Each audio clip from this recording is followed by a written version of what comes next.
भाजपचे अध्यक्ष राज ठाकरे आजपासून 3 दिवस नाशिक दौऱ्यावर. आगामी स्थानिक स्वराज्य संस्थांच्या निवडणुकांच्या पार्श्वभूमीवर पदाधिकाऱ्यांची बैठक घेणार. आमदार उत्तम जानकर आज निवडणूक आयोगाची भेट घेणार. 25 जानेवारीला दिल्लीतील जंतर मंतर इथं उत्तम जानकर ईव्हीएम विरोधात करणार आंदोलन. महापालिका निवडणुकीत महायुतीनं 10% जागा द्याव्यात, अन्यथा स्वबळावर लढणार. रिपाई आठवले गटाचा महायुतीला इशारा. प्रकाश आंबेडकर आणि रामदास आठवले यांनी एकत्र यावं अशीही आठवले गटाची मागणी. ब्रिटनचे माजी पंतप्रधान टोनी ब्लेअर यांची मुख्यमंत्री देवेंद्र फडणवीसांनी घेतली भेट. दाओसमध्ये वर्ल्ड इकॉनॉमिक फोरम दरम्यान थेट ऊर्जा आणि सार्वजनिक वाहतूक क्षेत्राबाबत केली चर्चा. दाओसमधील मोठ्या कंपन्यांशी मुख्यमंत्री फडणवीस आणि उद्योगमंत्री उदय सामंत यांनी केली चर्चा. महाराष्ट्रात ग्लोबल कॅपेबिलिटी सेंटर स्थापन करण्यावर झाली चर्चा.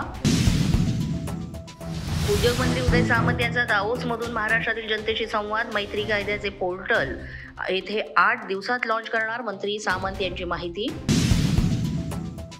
स्थानिक स्वराज्य संस्थांच्या निवडणुकांपूर्वी महाविकास आघाडीला भाजपचा धक्का. चिखली तालुक्यातील शरद पवारांच्या राष्ट्रवादीच्या आणि ठाकरे गटाच्या कार्यकर्त्यांचा भाजपत प्रवेश.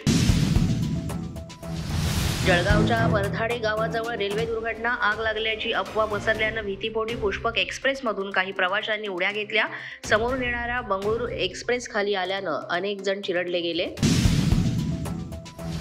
जळगावच्या परधाडेमधील रेल्वे दुर्घटनेचा व्हिडिओ समोर. पुष्पक एक्सप्रेसमधून आग लागल्याच्या अफवेनंतर प्रवाशांच्या रेल्वेतून उड्या मारतानाचा व्हिडिओ झाला व्हायरल.